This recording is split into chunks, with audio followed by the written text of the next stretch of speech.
Okay, so I wasn't really planning on doing another how-to video on the wire tabs, but I decided to because I know there's a level of frustration that will absolutely make you bonkers if you don't know these simple little tricks. So I continued to make the wire tabs, so I made a bunch of them and they work out absolutely great. So let's see here. Okay, can you see that? Over here, I've got I had 4 locations to put a spring.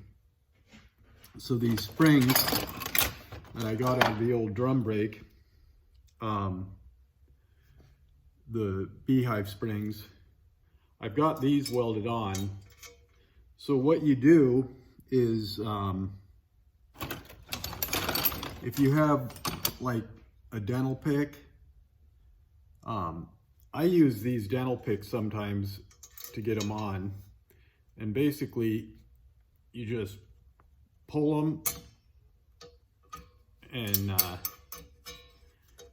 and pop them in, and this holds this slip joint here together. Now, I've got 7 of them welded on, and I make index marks when it's all bolted together on the bike with locations of where you want to put your springs, because you want to be able to reach them. And this particular bike is it's got stuff going everywhere.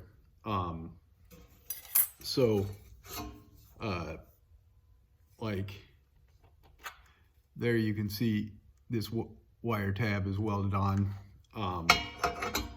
and these are a pain in the ass, and I'll tell you why. But first, I did a measurement on these springs, and it seemed like a good distance was about 3 inches. So a bench ruler is something that I've got just a lot of these different bench rulers. This is a 6-inch bench ruler, 3/4 inches wide. And I always try to use ultra fine point Sharpie, because people who use the really thick ones, so I make a mark, and it gives you more of an exact distance. Now, here's the thing that'll save you from losing your mind trying to do these.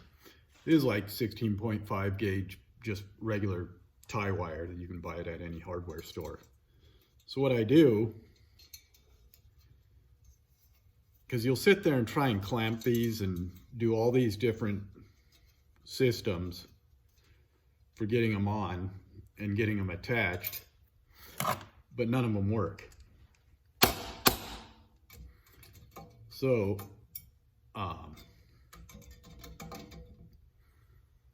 this tie wire is perfect because you wrap around it, it holds it, and then you can eyeball it with your index marks, and then you've got your index mark here for the distance you want them apart. So before I weld it, I usually take this and I hold it up there, and what you basically want to do is just have tension on the spring.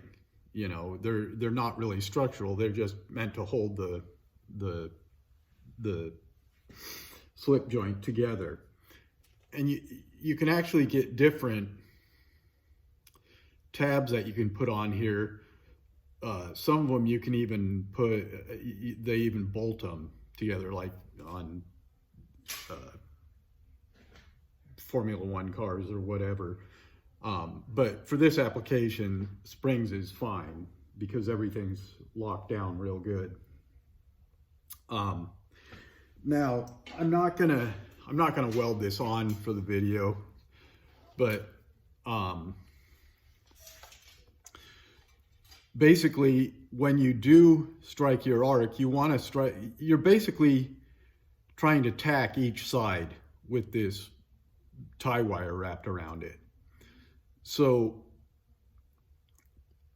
you want to keep your arc away from the tie wire, obviously, because it'll zap right through it and then your tab will fall off and you're back to square one again. But you don't want to strike your arc on the actual wire tab because it's such thin metal that your arc can, buzz right through it.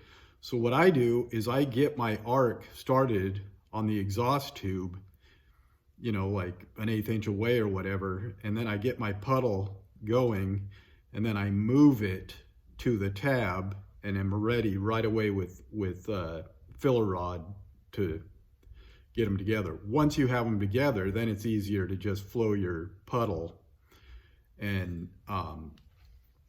keep the, not blow apart the wire tab.